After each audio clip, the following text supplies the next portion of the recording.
드리며 예수님의 이름으로 기도합니다. 아멘. 사도 바울이 여러 사람들 앞에서 설교를 했습니다. 근데 오늘 우리가 읽었던 이 설교는 고별 설교라고 하는 이름으로 불리는 설교인데 유일하게 믿는 자들을 향해서 한 설교입니다. 유언과도 같은 설교이지요. 오순절이 이르기 전까지 예루살렘으로 가기를 원하는 마음이 있어서 바울은 자기의 발걸음을 재촉하고 있습니다. 에베소에서 3년 동안 사역을 했었고 또 그곳에 교회가 세워졌고 장로님들이 세워졌습니다. 예루살렘으로 가는 길에 에베소에까지 가지 못하고 밀레도라고 하는 곳에서 장로님들을 청하여 만납니다. 그리고 그들과 헤어지기 전에 장로님들에게 당부하는 내용이 오늘 우리가 읽었던 말씀입니다. 바울은 예루살렘으로 향해 가면서 자기의 삶 가운데 어려움이 있을 것이다 라고 하는 이야기를 여러 차례 들었습니다. 결박과 환난이 자기 앞에 놓여 있다는 것을 들었지요. 그럼에도 불구하고 그는 예루살렘으로 가는 길을 중단하지 아니하고 끝까지 달려갑니다. 그가 그렇게 할 수 있었던 것이 무엇일까요? 그의 고백을 보면 24절에 보면 내가 달려갈 길과 주 예수께 받은 사명 곧 하나님의 은혜의 복음을 증언하는 일을 마치려 하면은 나의 생명조차 조금도 귀한 것으로 여기지 아니한다 라고 하는 사명자로서의 분명한 의지와 결단이 있었기 때문에 그런 환난과 결박이 기다리고 있는 예루살렘을 향해서 나아갑니다. 뿐만 아니라 예루살렘으로 갔다가 로마에까지 이르기를 원하고 로마를 지나서 로마의 서쪽 지역인 스페인까지 그는 가서 복음 전하기를 원하고 있습니다. 바울에게 있어서 로마의 동쪽 지역은 익숙한 지역입니다. 헬라어를 사용하는 곳이고 그가 태어나고 자랐던 아주 익숙한 곳이지요. 그러나 바울은 그곳에서의 사역으로 만족하지 못하고 스페인으로 가서 복음 전하려고 하는데 스페인은 완전히 다른 문화권입니다. 라틴어를 사용하는 곳이고 자기가 경험해보지 못했던 그와 같은 사람들, 다른 생각을 가지고 살아가는 사람들이 그곳에 있지요. 바울은 자기의 어려움과 환난을 뛰어넘어서 하나님의 말씀을 전하는 사명자로 살기를 원하고 있습니다. 그리고 자기가 떠난 이후에 에베소 교회의 모습을 이미 바울은 예상하고 있습니다.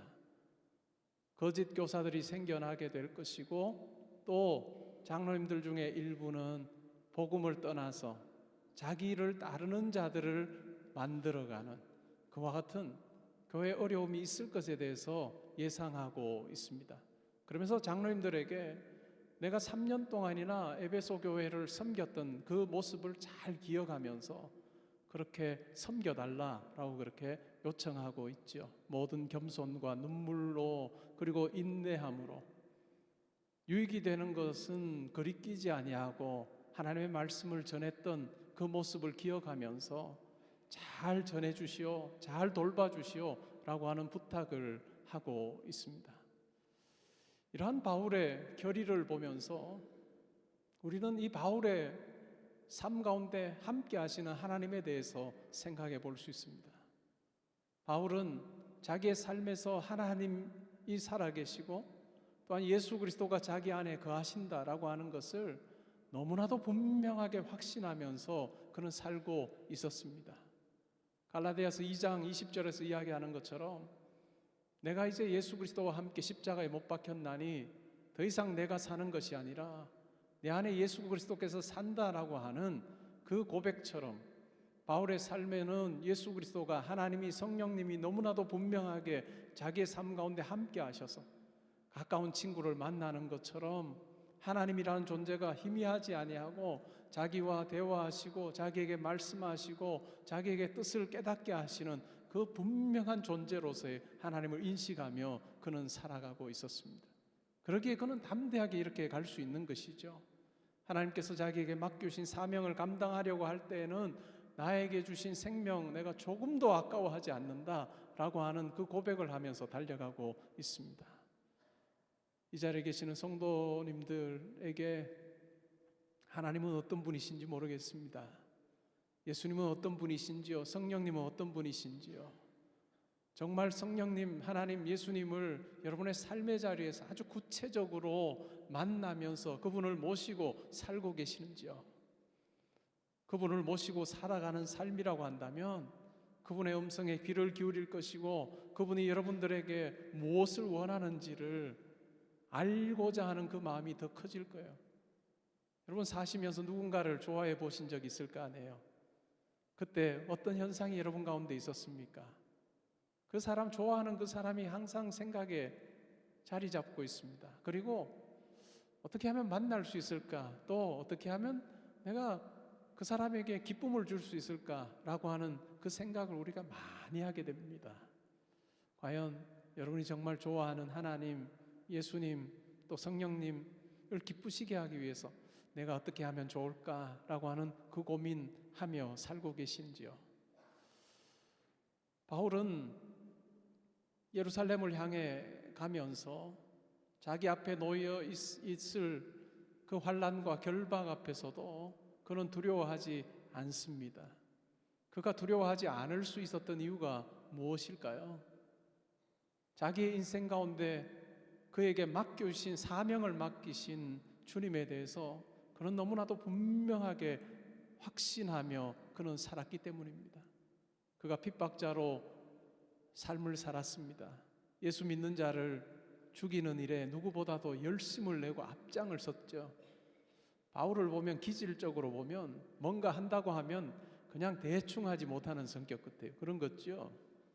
뭔가 하려고 하면 그냥 제대로 해야 되는 사람, 그가 바울인 것 같습니다. 이전의 이름은 사울이죠. 예수 믿는 사람을 잡기 위해서 예루살렘에서 대제사장으로부터 공문을 받아서 다메섹이라고 하는 곳에 있는 예수 믿는 자들을 잡아서 예루살렘으로 데려가기 위해서 가던 도중에 부활하신 주님을 만납니다. 완전히 꼬꾸라지죠. 자기의 삶이 180도 바뀌는 경험을 합니다. 부활하신 주님을 만남으로 그가 예수를 믿게 되는 회심이 일어났습니다.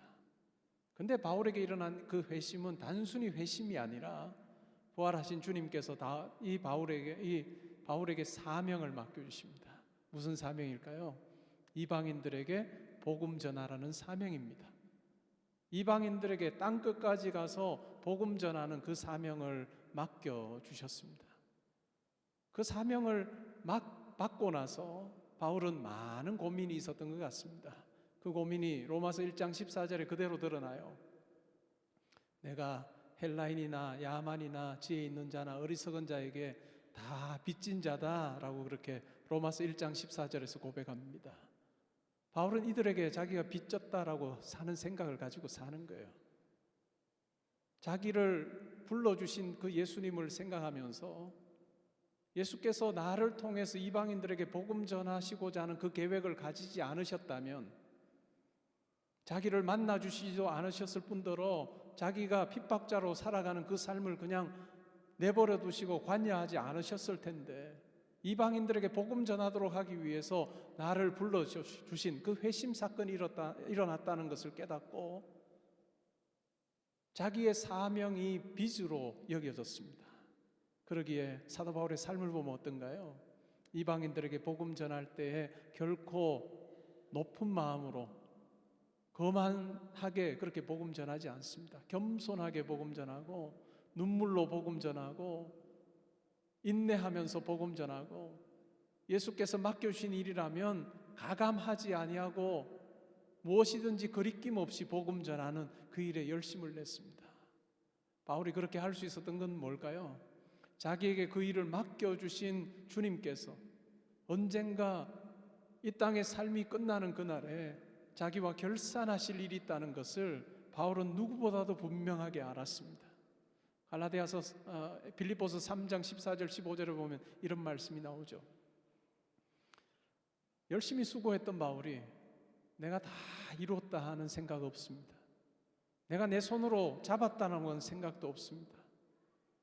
내가 지금 하는 것은 앞을 향해서 달려가는 길인데, 그것은 바로 나를 부르신 그 예수께서, 나를 부르신 주님께서 나를 위해서 예비해 두신 그 부름의 상을 받기 위해서 내가 열심히 달려가고 있습니다. 표대를 향해서 내가 달려갑니다 라고 그렇게 고백하고 있습니다. 이 땅의 삶이 끝나는 날, 나에게 사명 주시고 나를 구원하신 주님 앞에 내가 서는 그날이 있다는 것을 기억하면서, 그날을 바라보면서, 그날에 칭찬하실 주님을 소망하면서 그런 담대하게 나아가고 있는 것입니다. 바울의 삶을 보면 오늘 에베소서의 3년의 삶을 이야기하면서 모든 겸손과 눈물로 했고, 많은 관계도 내가 움츠러들지 않고 인내하면서 그 일을 감당했고, 복음은 내가 있는 대로 복음 전했다라고 하는 이 말씀을 보면, 고린도전서 9장 27절에서 바울이 이렇게 이야기해요. 내가 내 몸을 쳐서 복종케 하는 이유가 있다면 그것은 내가 다른 사람에게 복음을 전한 이후에 내가 주님으로부터 버림당하지 않기 위해서다. 내가 다른 사람들에게 복음 전하고 나서 주님으로부터 버림당하지 않도록 하기 위해서 복음 전하는 이 자리에서도, 오늘 고별 설교에 나오는 것처럼 몸소 다른 사람들에게 본을 보여주면서 예수 그리스도께서 보여주셨던 섬김과 실천을 가지고 자기의 삶의 자리에서 충성했노라고 그렇게 고백하고 있습니다. 그러기에 그는 이 땅에서의 환난과 결박 앞에 굴하지 아니하고 분명한 목표를 향해서 그는 달려갈 수 있었습니다. 그렇다면 우리의 삶도 마찬가지 아니겠습니까? 바울과 같이 동일하게 죄 가운데 있던 우리를 예수 그리스도의 피로 구원하신 그 하나님께서 우리의 삶이 끝나는 그날에 우리를 만나시며 이 땅에서 우리의 삶이 어떠했는지를 평가하시는 그와 같은 시간이 있다는 걸 우리는 잊지 말아야 할 것입니다. 화란의 수상을 지냈던 아브라함 카이퍼라고 하는 신학자이며 정치가가 있습니다. 그분은 화란의 수상이었으니까 그 나라의 최고 자리에 있었던 거지요. 그런데 그분에게 있어서 매우 큰 관심이 있다면 그것은 자기에게 수상이라고 하는 이 직임을 맡겨주신 하나님을 기억하면서 내가 어떻게 하면 하나님의 그 통치의 원리를 이 세상의 정치 가운데 실현할 수 있을까? 이 나라 가운데 실현할 수 있을까? 라고 하는 그 마음을 가지고 정치를 했던 분입니다. 그분은 성막이라고 하는 구조를 가지고 우리의 삶과 견주어서 이런 설명을 했습니다. 성막을 보면 세 부분으로 나눌 수 있어요. 성막 바깥에 뜰이 있죠. 그리고 성막에 보면 성소가 있고요. 그 가장 깊은 곳에 지성소가 있습니다. 이것을 우리의 인간관계와 연관시켜서 설명했습니다.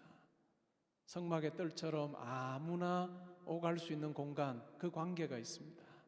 우리에게 친구 관계가 되기도 하고 직장의 동료 관계가 되기도 하고 이웃에서 만나는 그 관계, 성막의 뜰과 같은 관계인 것 같아요.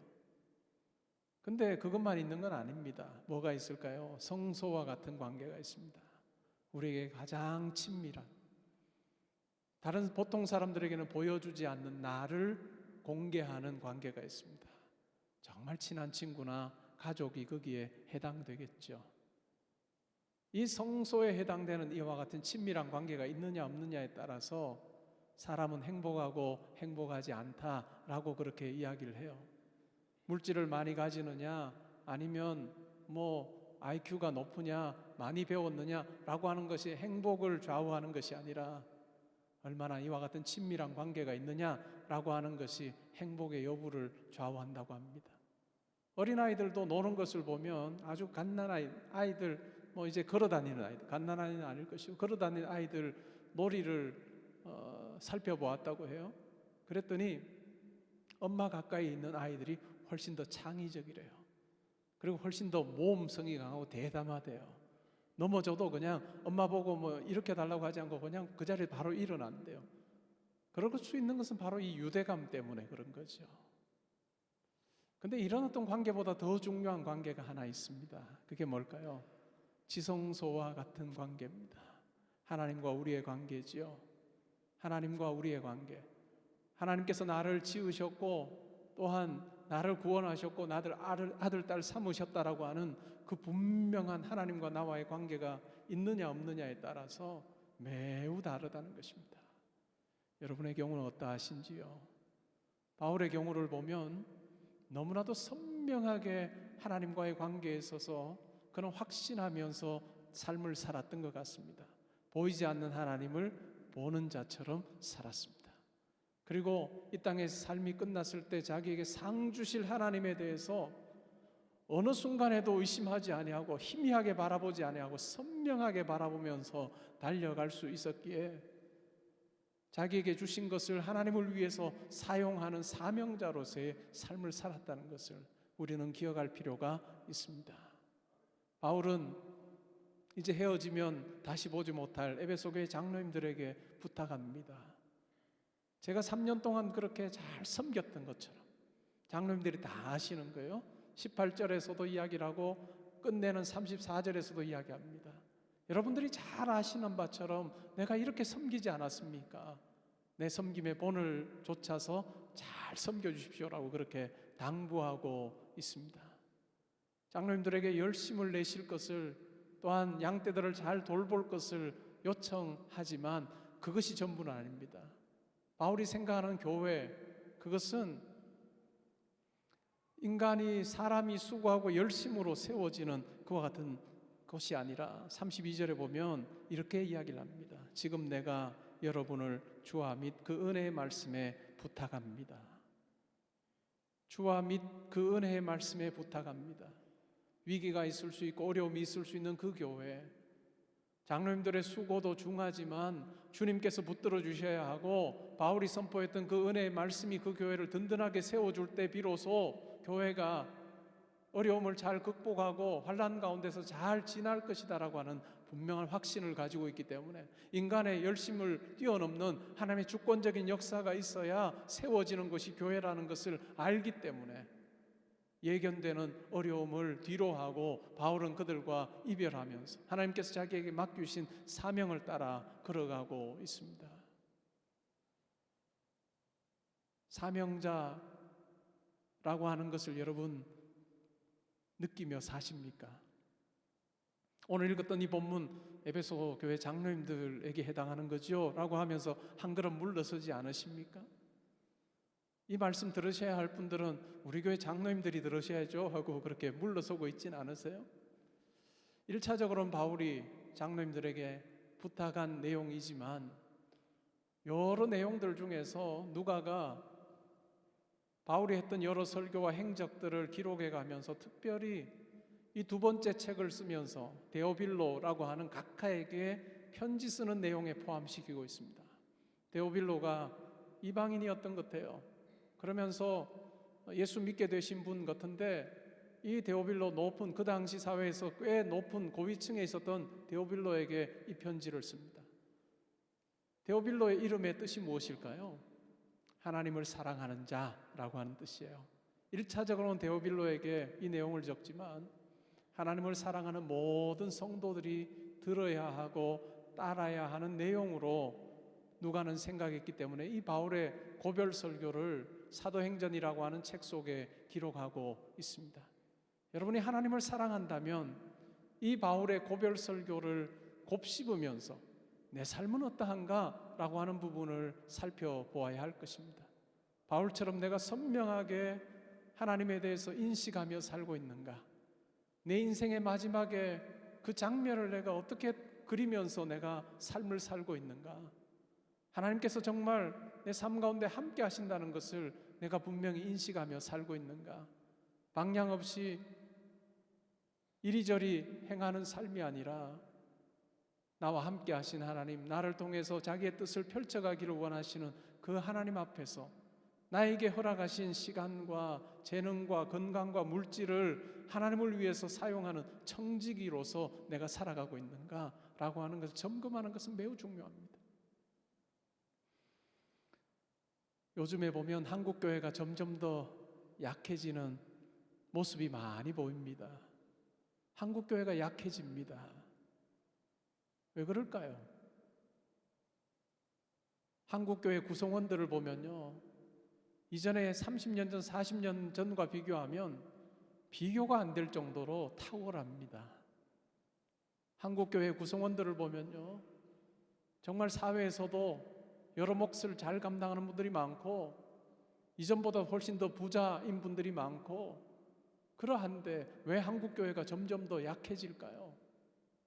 여러 가지로 분석이 가능하겠지만 그 큰 요인 중에 하나는 섬김과 헌신이 사라진 데 있다고 봅니다. 섬김이 사라지고 헌신이 사라지는 거예요. 섬김이 사라지고 헌신이 사라질 때 하나님 나라로서의 교회는 점점 더 약해질 수밖에 없습니다. 이전에 한국교회가 지금 이렇게 될 때까지 수고하고 눈물로 수고하고 겸손으로 수고했던 많은 선배들의 그 모습이 교회들에서 점점 더 사라지는 시대, 우리가 그것을 경험하고 있고, 또한 다음 세대는 점점 더 약해지는 그러한 시대를 우리는 살고 있습니다. 우리의 삶은 어떠한지, 우리 교회는 어떠한지, 내 가정은 어떠한지 우리가 살펴보아야 할 것입니다. 정말 내 지성소와 같은 그 공간에 함께 하시는 그 하나님, 그 하시는 하나님에 대해서 내가 얼마나 확신하는가, 내가 하나님을 만나는 그날이 있다는 것을 내가 얼마나 분명히 느끼면서 내가 살고 있는가, 하나님을 만나는 그날이 있다는 것을 확신한다면 과연 내가 이러한 말을 할 수 있고 이와 같은 행동을 하고 나의 시간과 물질과 재능을 이러한 방식으로 사용해서 합당한가? 라고 하는 것에 우리는 퀘스천 마크를 던지지 않으면 안 됩니다. 눈에 보이는 것이 전부인 것처럼 생각할 때 내가 수고해서 버는 것이고 내가 수고해서 얻는 자리고 라고 하는 생각을 하게 될 때 우리는 주님을 위해서 드릴 것이 하나도 없는, 나에게 시간이 생기면 나를 위해 사용해야 되고 물질이 생기면 나를 위해 사용해야 되는 그 같은 모습으로 우리가 살고 있지 않은지, 그렇게 살다가 하나님 앞에 우리가 어떻게 설 것인지 우리는 고민하지 않을 수가 없습니다. 여러분의 자녀들에게 하나님 섬기는 법을 어떻게 가르쳐주고 계신지요? 너의 삶이 청지기의 삶이다라고 하는 것을 어떻게 교육하고 계십니까? 너의 시간과 재능과 물질과 모든 것들 하나님께 주신 거야 라고 하는 것을 우리가 가르치는 것을 게을리한다면 우리의 자녀들이 하나님의 자녀답게 아름답게 살리라라고 기대하는 것은 말도 되지 않는 일일 것입니다. 그리고 우리가 그렇게 본을 보이지 않는다면 바울이 이렇게 이야기합니다.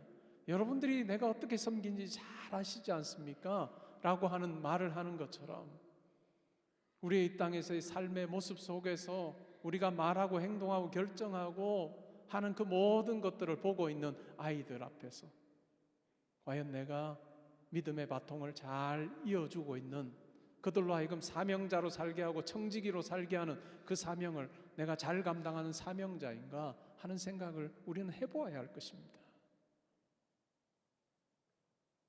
여러분, 마지막 세상 떠날 때 기회가 주어진다면, 기회가 있으면 복된 삶이겠죠. 기회가 주어진다면 여러분들 자녀들에게 뭐라고 말씀하기를 원하십니까? 나는 그렇게 못 살았는데 너희들 그렇게 살면 좋겠다 라고 말씀하시겠습니까? 아니면 내가 어떻게 살았는지 너희들 잘 알지 않느냐? 하나님 앞에서 내가 어떻게 살았는지 너희들 잘 알지 않느냐? 나보다 더 잘 살면 좋겠다 라고 하는 그 마지막 말이 있다면 우리는 복된 삶을 살다가 하나님 앞에 서는 자일 것입니다. 여러분, 정말 청지기로 살고 계시는지요? 우리가 2차, 3차 전도여행을 하며 세계를 돌아다닐 수 없다 할지라도 과연 내가 청지기다운 모습으로 살고 있는지를 점검하는 것은 매우 중요한 것 같습니다. 한국교회에 점점 더 헌신이 사라지고 섬김이 사라지는 시대,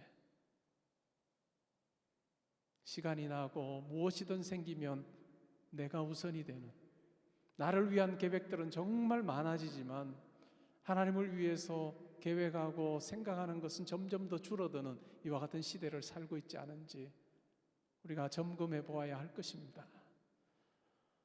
30년 전, 20년 전만 해도 한국교회에 이런 이야기들을 주로 했습니다. 물질이 다가 아닙니다. 물질 하나님 앞에 드렸다고 그것으로 그냥 섬김 다 했다라고 생각하면 절대로 안 됩니다. 하나님 앞에 잘 살아야 됩니다 라고 하는 그러한 이야기가 통용되었다. 하나님 앞에 물질을 드림이라고 하는 건 기본적으로 다 거의 다 했던 기본적인 섬김 중에 하나였던 한국교회. 그래서 그것으로 가지고 선교도 하고 구제도 하고 여러 가지 일들을 잘 감당했던 한국교회입니다. 그런데 오늘날은 어떨까요? 그 기본으로 했던 그 모든 것들이 다 허물어지는 시대를 살고 있습니다. 무엇으로 하나님의 일을 하고 또 누가 그 일을 감당할 수 있을까요? 오늘날 한국교회는 물질에 대한 부분을 이야기하면 알레지 반응이 있는 시대입니다. 물질 헌금 이야기하면 그 교회에 나가지 않는다라고 하는 사람들이 많은, 성도인지 모르겠어요. 그와 같은 사람들이 많은 시대를 우리가 살고 있습니다. 물질이 가장 중요하다고 생각하는 자본주의 사회를 우리가 살면서 그렇게 사회에서 가장 중요하다고 생각하는 그 물질을 하나님을 위해서 드리지 않는 내 삶이 과연 하나님 백성다운 삶인가 라고 하는 것을 우리는 고민하지 않으면 안 될 것입니다. 제가 영국에서 4년을 지냈는데 제가 다녔던 영국 교회는 영국 교회 중에서 큰 교회였습니다. 작년에 한 600명 정도 모이는 교회니까 옥스퍼드에 있는 아주 큰 교회였습니다. 구성원들도 옥스퍼드 대학의 교수님들도 많았고 또 의사나 변호사로 전문직에 종사하는 분들이 참 많은 교회였습니다. 그래서 아프리카나 여러 지역에 선교도 많이 했고 또 연약한 사람들을 도우는 일을 참 많이 했던, 우리가 생각하면 영국 교회 다 힘없다라고 하는 교회인데 제가 출석했던 교회는 참 힘이 있었던 교회입니다. 여러 일들을 참 잘 감당했던 교회예요. 근데 예배 때 헌금 순서가 있습니다. 우리 교회는 지금 들어오시면서 헌금을 그냥 드리게 하는데 옛날에는 한국교회가 다 바구니를 돌렸잖아요. 그죠? 헌금 바구니를 돌렸습니다. 그러면 헌금을 드렸는데 우리만 해도 우리 교회가 이전에 썼던 바구니 그리고 일반적인 교회 보면 손잡이가 있고 이만큼 이렇게 깊어요. 그래서 누가 얼마 냈는지 몰라요. 근데 영국 교회나 미국 교회는 참 특이한 것이 그냥 금 접시에 헌금을 드립니다. 왜요? 누가 얼마 드리는지 다 알아요. 봉투에 넣지 않으면. 헌금이 쭉 돌아오는데 저분 분명히 옥스퍼드 대학의 석좌 교수고 연봉도 많은 것 같은데 뭐 TV에도 자주 나오고 하는 분이니까 바로 앞자리에 앉아 계시는데 헌금을 때로는 패스할 때가 많아요. 주일에. 신기하다. 그리고 때로 내실 때는 그냥 1파운드 내시더라고요. 저는 수입이 없으면서도 제 형편에 따라서 2파운드 내고 5파운드 내고 10파운드 내고 또 더 좋은 일 있으면 20파운드 내고 그렇게 할 수 있는 대로 제가 하는데 도무지 이해가 안 되는 거예요. 이렇게 쭉 돌았는데 바구니엔 정말 얼마 없어요. 이게 뭔 일인가? 이거 어떻게 해서 사야 다 할까 이렇게 생각을 했는데 그 다음 해 첫 주에 예배 후에 우리로 치면 공동의회 비슷한 곳에 제가 참석하고 그 원인을 알았습니다. 예배가 끝나고 나서 담임 목사님이 나와서 전체적인 설명을 하시더라고요. 원래 우리 교회의 예산은 이것입니다. 선교는 얼마 할 것이고 구제는 얼마 할 것이고 또 교역자들을 위해서 이렇게 하고 주일학교 부서와 이렇게 다 세목별로 설명을 해요. 그리고 나서 이렇게 말씀하세요. 여러분, 우리 예산이 이것인데 여러분의 형편과 교회 안에서 여건을 고려하여서 하나님 앞에서 1년에 어느 정도를 드릴지를 여러분들이 결정하세요. 그리고 결정하신 대로 그렇게 실천해 주시면 좋겠다. 1년 시작하면서 작정을 하시는 거예요. 우리처럼 11조 내면 하나님께서 흔들어 부어서 주시지 않는 이런 이야기는 하지 않아요. 그러나 하나님의 선한 일에 하나님께서 주신 것을 내가 청지기로 내가 감당하겠습니다라고 하는 그 결단이 있기에 그 교회는 여러 가지 선한 사역을 잘 감당하는 모습을 보았습니다. 여러분, 우리에게도 하나님께서 맡겨주신 것을 하나님을 위해서 사용하는 그 청지기로서의 모습이 필요할 것입니다.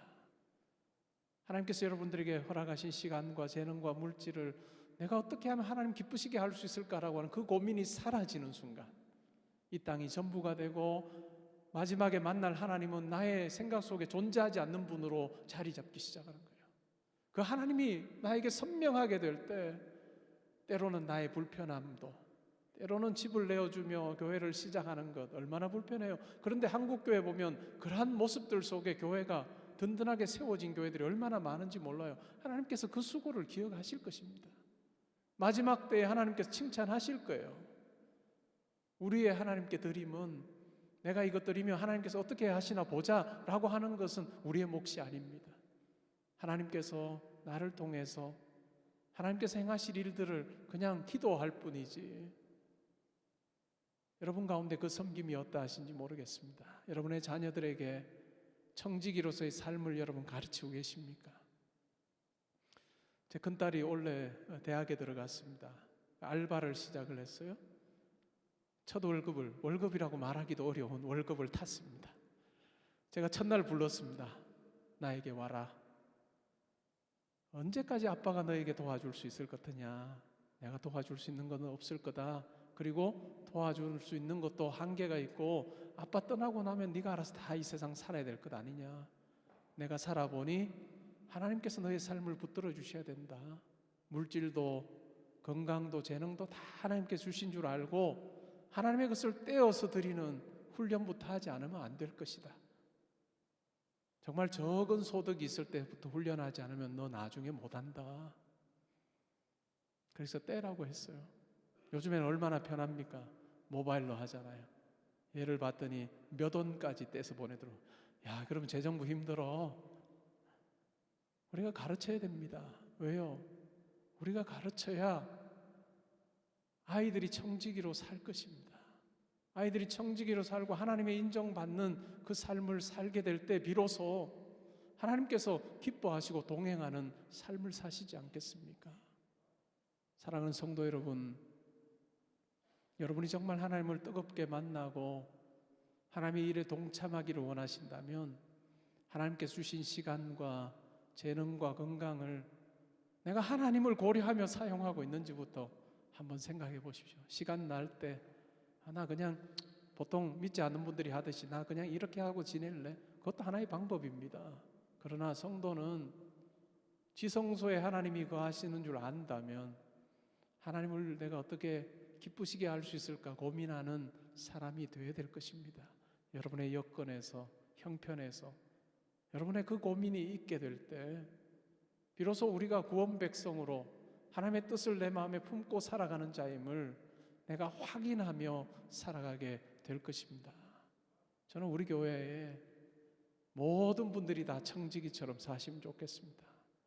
청지기처럼 사시다가 마지막에 하나님 만났을 때 잘했다 아들아 딸아 칭찬받으면 좋겠습니다. 제가 오늘 이 말씀을 준비하다가 저의 마음에 찔림이 있어서 이 이야기를 합니다. 26절에 보면요, 그러므로 오늘 여러분에게 증언하거니와 모든 사람에 대해 피에 대하여 내가 깨끗하니 이런 내가 끓이지 않고 하나님의 뜻을 다 여러분에게 전하였습니다. 제가 지난 10년 동안 청지기로서의 삶에 대해서 조목조목 거의 이야기하지 않았습니다. 헌금에 대해서도 이야기하지 않았고, 왜냐하면 제가 불편해요. 그게 너무 불편해서 알아서 하세요, 그 말조차도 자주 하지 않았던 삶인데, 바울은 이렇게 이야기해요. 자기의 사역을 이야기하면서 에스겔서 33장에 선명한 생각을 가지고 바울은 사역했습니다. 파수꾼이 적이 쳐들어오는 걸 보면서 적이 온다라고 나팔을 불면, 그리고 나서도 준비하지 않아서 패하면 파수꾼에게는 잘못이 없습니다. 그러나 파수꾼이 적이 오는 것을 알고도, 악한 자가 오는 것을 알고도 나팔을 불지 않으므로 패하게 된다면 그 패망에 대해서는 파수꾼의 몫이다 라고 하는 그 말씀을 바울은 생각하며 자기의 사명을 감당했습니다. 사랑하는 성도 여러분, 여러분의 삶의 자리에서 하나님께서 내 삶 가운데 주신 것을 가지고 하나님을 위해서 사용할 줄 아는 지혜자, 사명자로 여러분이 살면 좋겠습니다. 그렇게 사시다가 이 땅에서 하나님의 뜻을 행하시다가 하나님 앞에 서는 그날에 야, 너 잘했어. 내가 너 보면서 참 즐거웠어. 라고 하는 그 인정하심 있는 그 어떤 복된 삶 사는 우리 모두 되기를 주님의 이름으로 축복합니다. 제가 한번 기도하겠습니다.